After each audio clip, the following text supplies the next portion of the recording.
সদায় শুই উঠি স্কুলৰ পৰা আহি কিন্তু সদায় দেউতাৰ মুখলৈ এবাৰ চাবা।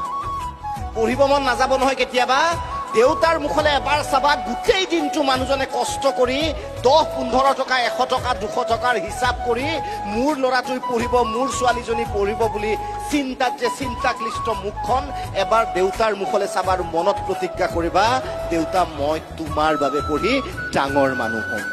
বিশ্বাস কৰা, কোনো ঋণ চাব মন নাযাব তেতিয়া। মাৰ মুখখনলৈ এবাৰ চাবা।